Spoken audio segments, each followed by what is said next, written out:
بسم اللہ الرحمن الرحیم۔ السلام علیکم۔ رات نیوز کے خصوصی ویلاگ کہی ان کہی کے ساتھ وجیہ احمد صدیقی آپ کی خدمت میں حاضر ہے۔ یہ درست ہے کہ امریکہ طالبان کا سرپرست نکلا۔ دراصل پاک فوج کو جو کارروائی اس وقت کرنا چاہیے تھی جب افغانستان سے دہشت گردوں کا پہلا حملہ ہوا تھا، وہ اب ہوئی ہے۔ طالبان وہ نہیں ہیں جو انہیں سمجھا جا رہا ہے۔ دراصل یہ امریکہ ہی ہے جو افغانستان میں بیٹھا ہوا ہے۔ اب اس کی شکل طالبان کی سی ہے۔ پاکستان کرپشن کے وائرل مرض میں مبتلا ہے۔ خیبر پختونخوا اور بلوچستان اسمگلروں کی آماج گاہ بن چکا ہے، اور پاکستان سے سونا اور ڈالر اسمگل ہو کر افغانستان جا رہے ہیں۔ چینی افغانستان جا رہی ہے، کھانے پینے کی اشیاء افغانستان جا رہی ہیں۔ کرپشن کا یہ مرض اتنا سنگین ہو گیا ہے کہ پاک فوج میں بھی افغان باشندے لیفٹیننٹ اور کیپٹن کے رینک پر پہنچ گئے۔ اس کا انکشاف وزیر دفاع خواجہ محمد آصف نے کیا۔ انہوں نے کہا کہ میں نے کچھ ایسی فائلیں سائن کی ہیں جن میں لیفٹیننٹ اور کیپٹن رینک کے افغان شہریوں کو فوج سے نکالا گیا ہے۔ سوال یہ ہے کہ وہ فوج تک پہنچے کیسے؟ کاکول بھی گئے ہوں گے، وہاں ٹریننگ بھی حاصل کی ہوگی، کیونکہ دونوں رینک کمیشنڈ افسران کے ہیں۔ وزیر دفاع صاحب بلوچستان میں ہونے والی اسمگلنگ کے پیچھے کن طاقتور لوگوں کا ہاتھ ہے اس کو بھی دیکھیں کہ کہیں یہ طاقتور لوگ کسی طاقتور ادارے کی آڑ لے کر تو کام نہیں کر رہے ہیں۔ 16 مارچ کو ایک انگریزی اخبار میں خبر شائع ہوئی کہ تورخم سرحد پر سیکورٹی فورسز کے باورچی سے $70,000 بازیاب کیے گئے۔ یہ تورخم کے بارڈر سیکورٹی فورس کے میس کا باورچی ہے۔ زکریا نامی یہ شخص امریکی ڈالروں کا پیکٹ تورخم بارڈر پر کھڑے ایک افغان باشندے کو پکڑا رہا تھا۔ افغان باشندہ تو اپنے ملک میں بھاگ گیا اور یہ پکڑا گیا۔ اب اس بات کی تفتیش چل رہی ہے کہ قانون نافذ کرنے والے ادارے کے اہلکار اسمگلنگ میں ملوث ہیں۔ گزشتہ دنوں 2 افسران سمیت 7 سپاہیوں کی شہادت معمولی واقعہ نہیں ہے۔ اب تو افغانستان میں طالبان کی حکومت ہے، وہ اپنے ملک پر توجہ دیں، نہ کہ پاکستان میں اسمگلنگ اور دہشت گردی کے منصوبے بناتے ہیں۔ پاکستان کو کرپشن سے پاک کریں گے تو پاکستان میں امن ہوگا، ورنہ کرپٹ اور مراعات یافتہ طبقہ پاکستان کو گھن کی طرح کھا چکا ہے۔ افسوس کا مقام یہ ہے کہ لاکھوں کروڑوں کی تنخواہ پانے والے مزید کرپشن کر کے بھی کماتے ہیں۔ ورلڈ بینک کتنے برسوں سے کہہ رہا ہے کہ پاکستان کی بیوروکریسی نااہل ہے، یہ صرف مراعات پہ مراعات حاصل کرتی چلی جا رہی ہے۔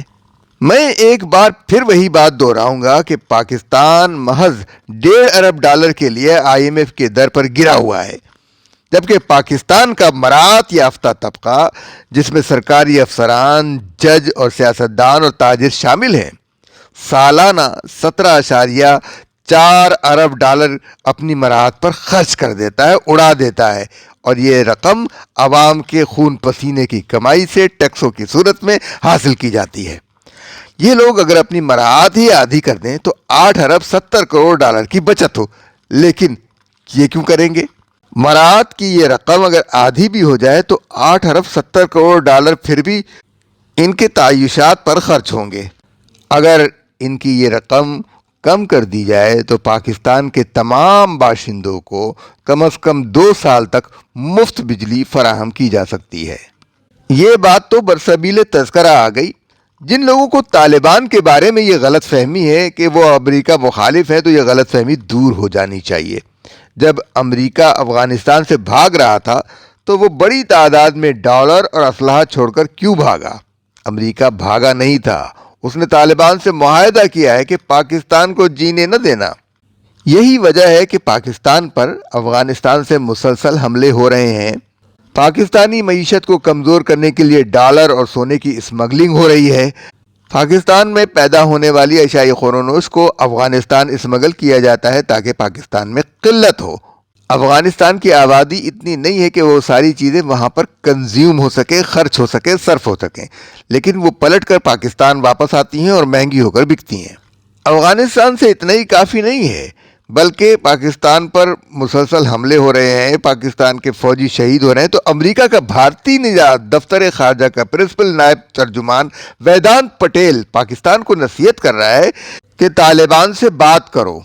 یہ شخص جس کا عہدہ پاکستان کے سیکشن آفیسر کے برابر بھی نہیں ہے، یہ امریکی سازش نہیں ہے تو کیا ہے کہ پاکستان کو اتنے گھٹیا آدمی سے نصیحت کروائی جا رہی ہے؟ یہ امریکی سازش نہیں ہے تو کیا ہے؟ بھارت افغانستان میں موجود ہے اور بھارتی امریکی ترجمان کے فرائض انجام دے رہے ہیں۔ کھیل سمجھ میں آ رہا ہے۔ امریکہ نے جو افغان حکومت بنائی تھی اس کے اہلکار آج بھی افغانستان میں موجود ہیں اور موجودہ طالبان حکومت کی مالی مدد کر رہے ہیں۔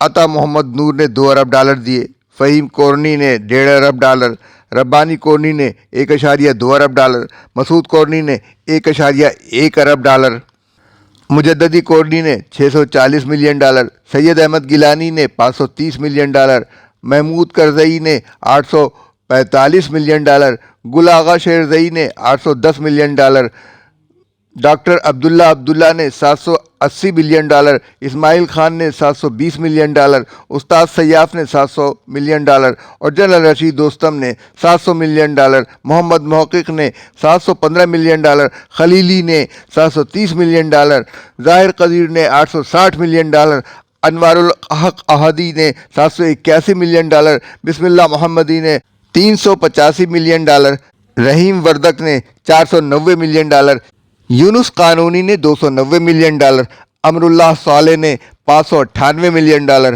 سید حسین انوری نے 360 ملین ڈالر۔ یہ رقم طالبان کسی بھی صورت ان لوگوں سے نہیں نکلوا سکتے تھے۔ یہ صرف اور صرف امریکہ کا حکم تھا کہ یہ رقم طالبان کے حوالے کر دو۔ آپ بتائیں افغانستان میں کون سا کارخانہ ہے جس کی پیداوار اتنی ہے کہ دنیا بھر میں اس کی پروڈکشن جو ہے ہو رہی ہو اور اس کو ایکسپورٹ کیا جا رہا ہو، کہ افغان کرنسی افغانی کی قیمت $1 میں 72.50 افغانی ہو۔ ڈالر پاکستان سے اسمگل ہو رہا ہے، سونا پاکستان سے اسمگل ہو رہا ہے، وہاں پر بلیک منی کو جمع کیا جا رہا ہے، لیکن امریکہ کا بھارتی ترجمان کہتا ہے کہ پاکستان اور افغانستان اختلافات کا حل تلاش کریں۔ امریکہ نے جو کام 20 سال میں نہیں کیا وہ ہم سے کروانا چاہتا ہے۔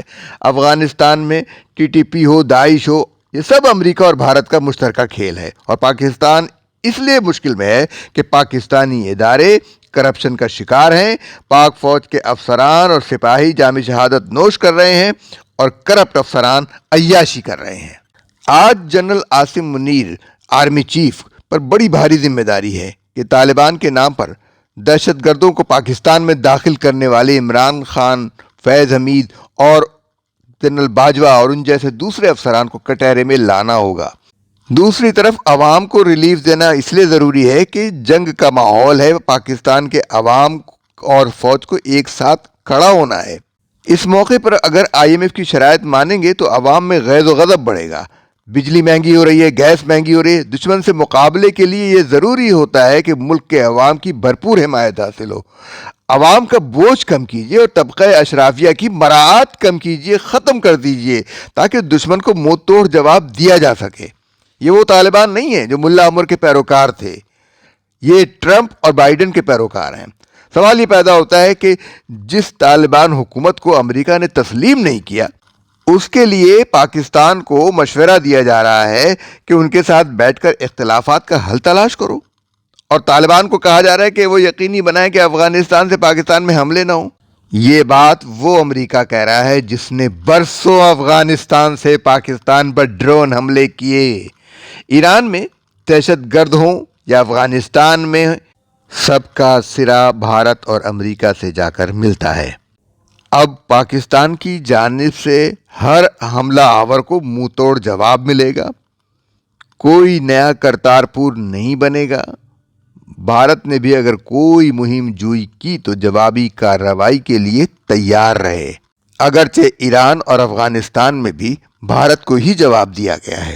ہمارا یہ ولاگ آپ کو کیسا لگا؟ اس کے بارے میں اپنی رائے سے ہمیں آگاہ کیجیے۔ ہمارے چینل کو لائک کیجیے، سبسکرائب کیجیے اور سبسکرائب کروائیے۔ اس کے ساتھ ہی ہمیں اجازت دیجیے۔ اللہ حافظ و ناصر۔